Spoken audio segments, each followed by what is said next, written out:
केंद्रीय मंत्री पीयूष गोयल ने यह कहा है कि आज के युवा सरकारी नौकरी चाहते ही नहीं, वो रोजगार चाहते ही नहीं। किसी भी चौराहे पर आप ठेला लगाते हैं तो वो 10,000 का आप 50,000 बना लेंगे। 60,000 वैकेंसी आती है, 50 लाख लोग फॉर्म भरते हैं। ऐसा क्यों? अगर वो सच में नौकरी नहीं चाहते तो 2-2, 3-3, 4-4, 5-5 साल इलाहाबाद में बिता के वैकेंसियां नहीं आती, वो चले आते हैं घर और अंत में मजदूरों की तरह जाके गुजरात जैसे शहर में खटते हैं। हाल ही में केंद्रीय मंत्री पीयूष गोयल ने मुंबई में एक बयान दिया है। केंद्रीय मंत्री पीयूष गोयल ने यह कहा है कि आज के युवा सरकारी नौकरी चाहते ही नहीं, वो रोजगार चाहते ही नहीं, बल्कि रोजगार देना चाहते हैं। और उन्होंने यह भी कहा कि भारत की जो अर्थव्यवस्था है वो तेजी से सुधार कर रही है, फिसड्डी रही अर्थव्यवस्था 5वें स्थान तक आ गई है। उन्होंने आगे कहा कि 2047 तक भारत विकसित हो जाएगा। दोस्तों, गौर करने वाली बात यह है, क्या सच में आज के युवा रोजगार नहीं चाह रहे हैं?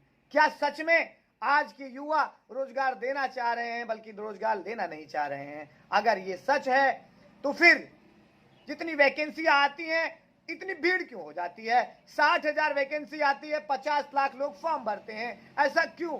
अगर वो सच में नौकरी नहीं चाहते तो सरकार की नीतियां क्या है? नौकरी देना है या नौकरी लेना है? सबसे बड़ी बात यह है। दूसरी तरफ हम गौर करते हैं दिल्ली के सीएम अरविंद केजरीवाल की तरफ।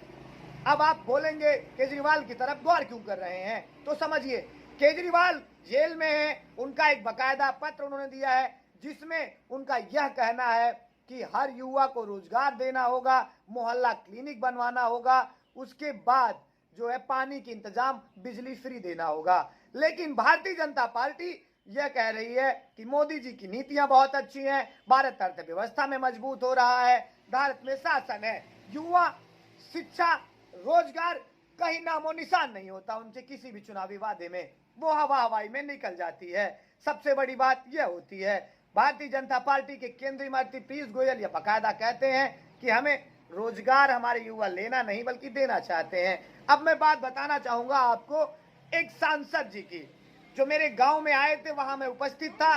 उन्होंने बकायदा ये कहा था कि हमारी सरकार वीके विश्वकर्मा योजना के तहत प्रत्येक युवा को 10,000 रुपए लोन देती है। अगर आप किसी भी चौराहे पर आप ठेला लगाते हैं तो वो 10,000 का आप 50,000 बना लेंगे। सोचिए, एक सांसद, एक विधायक का बेटा कभी ठेला नहीं लगा सकता, लेकिन एक गरीब तबके के लोग, खास करके वो प्रतिभा, वो जो उनके पास टैलेंट होता है, उसको दबाकर आप समोसा बेचिए। आज भी गांव में मैं आपसे कह रहा हूं, इतने मेधावी लड़के, इतने बुद्धिजीवी लड़के, इतने तेजस्वी लड़के हैं जिनके पास टैलेंट भी है, पढ़ते भी बहुत तेज हैं, लेकिन रोजगार नहीं है। 2-2, 3-3, 4-4, 5-5 साल इलाहाबाद में बिता के वैकेंसियां नहीं आती, वो चले आते हैं घर और अंत में मजदूरों की तरह जाके गुजरात जैसे शहर में खटते हैं। शिक्षा की बात तो करो ही मत। रोजगार की बात पे, अगर आपके पास रोजगार नहीं है, भारत की आबादी ज्यादा है, तो ठीक है, विधायक की जो पेंशन होती है, सांसद की जो पेंशन होती है, उसे कम करिए, रोजगार के अवसर दीजिए। ऐसा नहीं होगा। देश रोजगार अगर आप मांगेंगे तो आप पकौड़ा बेचते हुए दिखेंगे। यही नीति है। मैं किसी सरकार के या किसी पार्टी के पक्ष में नहीं हूं, लेकिन हाँ, ये है रोजगार और शिक्षा की बात करना है।